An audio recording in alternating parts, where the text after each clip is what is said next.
50 beat up Ja Rule in Atlanta. Crazy, man. Gilly said, hold on, go back to that part. The story doesn't end with Tony Yayo's retelling or Ja Rule's explosive response. There's a crucial layer beneath the memes and emojis, the long-standing animosity that shaped both men's careers. In the early 2000s, 50 Cent and Ja Rule dominated headlines, releasing diss tracks that became central to hip-hop's beef culture.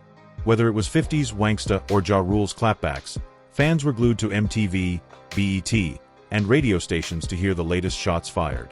What made their conflict resonate so deeply was how it fused music and personal history. 50 beat up Ja Rule in Atlanta, like, he was there. Rest in peace to Chaz. I know 50 ain't really... 50 Cent often painted Ja Rule as inauthentic, accusing him of singing on hooks and leaning too heavily on R&B elements that commercialized his image. Ja Rule defended his style, pointing out that he'd scored #1 hits and found a formula that worked.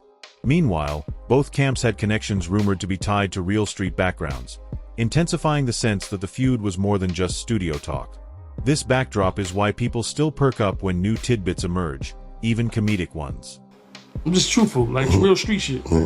But tell y'all, cause y'all a street show, that's why I f***ed up. A scuffle in an Atlanta hotel, if it happened, might seem minor in the grand scheme of old rumors about stabbings and shootings. But the story's comedic spin and Tony Yayo's portrayal bring everything to life in a way that resonates with modern social media culture. In an era where barbershop talk gets recorded and broadcast to millions, once-forgotten anecdotes can resurface as fresh news. Yayo's chain-snatching angle, coupled with the claim of Ja Rule sporting a bruised eye, forms a narrative as entertaining as it is humiliating, for Ja, at least. So look, Ja Rule just come in the elevator, murder! Yet the comedic angle also highlights how memorable retellings can overshadow any quest for truth. People aren't necessarily listening to Yayo to confirm historical accuracy. They're tuning in for the jokes, the swagger, and the sense of insider scoop. When Ja Rule dismissed it as cap, fans instantly took sides. Some believe Yayo 100%, citing the well-documented aggressiveness of G-Unit's early days. Others side with Ja Rule, insisting Yayo's version is a manufactured tall tale designed to keep G-Unit relevant. That polarization fuels more debate, more podcast commentary, and more social posts. In short, it feeds the hype machine that's kept this rivalry alive for 2 decades. Amid all this, Ja Rule's reaction stands out as especially intense.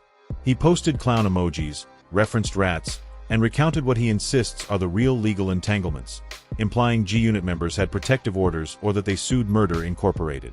He also threatened to deliver a beatdown if push came to shove, though it's unclear if that's genuine bravado or posturing for social media. Some fans see his strong words as evidence that Yayo's story struck a nerve. So look, He didn't say that. He didn't say that. He didn't say murder. Others see them as a standard Ja Rule response whenever his name is dragged through the mud. One aspect fans keep circling back to is the mention of lawsuits or orders of protection.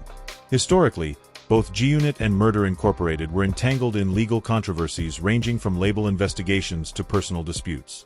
The fact that these are being rehashed now underscores how new media platforms can reignite old gossip. A throwaway comment by Yayo about chain snatching leads to Ja referencing alleged legal moves from years ago, and suddenly the entire timeline of who sued whom is back under scrutiny. Younger fans who never experienced the original feud in real time might find themselves diving into archived articles and old interviews to piece together a puzzle that's never had a definitive solution. Another intriguing angle is the comedic approach of Urban Politicians TV in analyzing all this. Nigga, fifth, KO'd The host pointed out that even if Ja Rule did lose a fight or get his chain taken, it doesn't necessarily tarnish his identity as an artist or a man. In hip-hop, losing physical confrontations was once seen as detrimental to one's reputation, especially when so much emphasis was placed on toughness and authenticity. But the comedic retelling by Yayo, and subsequent comedic commentary, almost transforms it into an anecdote for barbershop banter. If anything, it suggests that the culture has shifted. Fans are more open to hearing about vulnerabilities or slip-ups, as long as the story is entertaining. This shift might also reflect the fact that both 50 Cent and Ja Rule are well past their days of aiming to top the Billboard charts with every single release. 50 Cent is now deeply involved in television production, brand endorsements, and other ventures that have made him a cultural mogul. Ja Rule, while still performing and releasing projects, is known for various entrepreneurial efforts outside music, for better or worse, considering Fire Festival's legacy. For Tony Yayo, interviews and podcast storytelling can be a way to maintain relevance and share war stories from G-Unit's heyday, turning recollections into content. In that sense, retelling the Atlanta altercation through a comedic lens might be as much about marketing as it is about sharing an actual event. Yeah. I'm not a rapper. I never was with this rapper shit. Yet from Ja Rule's perspective, this is more than marketing. It's an attack on his image.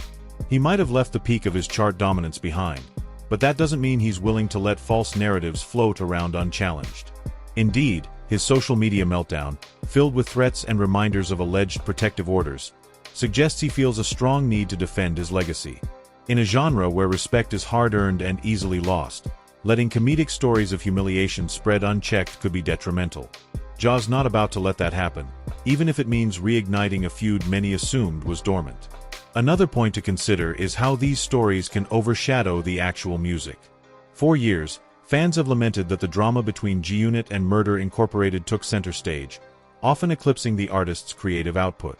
Diss tracks might boost streams in the short term, but they can also distract from an artist's evolution. With the feud newly stirred, some fans wonder if it will overshadow any musical projects 50 Cent, Ja Rule, or Tony Yayo might be working on. Then again, the argument can be made that any publicity is beneficial, and that the hype might prompt younger listeners to explore the back catalogs of these artists, inadvertently boosting their streaming numbers. Interestingly, the comedic style resonates with a broader phenomenon in today's digital culture. Podcasts and YouTube channels thrive when they present stories in a lively, memorable way. Tony Yayo's interview is a case study in how to capture attention. He sets the stage with behind-the-scenes nostalgia, then drops a shocking claim about a physical altercation, sprinkles in comedic one-liners, and builds up the legend of 50 Cent's unstoppable presence. People who hear it are drawn in because it feels both nostalgic and brand new at the same time. A piece of rap history reserved as a comedic slice of street lore. For listeners, the big question remains: did it really happen like that? Maybe the confrontation took place in a far less dramatic fashion, or maybe it never happened at all. In hip-hop, sometimes the myth is more important than the mundane reality. When asked for proof, like photos, hotel security tapes, or eyewitness testimony, Yayo doesn't provide anything concrete. Ja Rule's furious denial doesn't exactly fill in the blanks either. Instead, he simply counters that Yayo is lying. The net effect is a story that's neither fully validated nor completely discredited, leaving fans to gossip about it endlessly. And that's precisely the formula that has kept 50 Cent and Ja Rule's rivalry in the public eye for so many years. If there's any silver lining to all this, it might be that it shows how rap feuds can evolve. In the past, such stories would lead to an escalation of diss tracks, public spats on radio shows, or worse, actual street violence. Today, it's largely playing out on Instagram and podcasts, with comedic retellings fueling most of the flame. While that doesn't negate the underlying animosity, it does suggest a certain level of restraint compared to the early 2000s. Instead of rendezvousing in the streets, these guys are battling for the most viral soundbite, an arguably safer outlet for a feud that once felt legitimately dangerous. Yet, the comedic pivot also has a haunting effect on those old enough to remember how serious it once was. They wonder if this new approach dilutes the fact that real individuals face threats or harm. Some fans question whether laughing about old violence trivializes it, while others see this evolution as a healthy sign of aging, an acknowledgement that these men have families, careers, and lives that shouldn't be wrecked by an endless cycle of revenge. Either way, the shift underscores how the culture and the artists themselves have changed over time. No matter how you slice it, the Tony Yayo vs. Ja Rule saga is just another chapter in a feud that refuses to be forgotten. It showcases the power of storytelling, comedic spin, and social media in bringing long-dormant conflicts back to life. Even if you find it frivolous, you can't deny that it's effective in re-engaging fans and spotlighting a pivotal era of hip-hop. And for Tony Yayo, it's an opportunity to stand out from 50 Cent's shadow, taking center stage in a narrative that typically focuses on 50 and Ja. While Yayo has always been part of G-Unit, moments like this give him a chance to be the narrator, controlling the lens through which fans revisit these legendary feuds. Ultimately, the question is whether we'll see any resolution or if this comedic retelling will simply fade away until the next spark ignites. Based on the pattern, don't be surprised if something else sets Ja Rule off in a few months, or if 50 Cent responds with a tongue-in-cheek Instagram post. The cycle is well-worn but still captivating to those who love the drama. After all, conflicts like these are a foundational part of hip-hop's storytelling tradition, where legends are built, battles are mythologized, and comedic retellings are half the fun.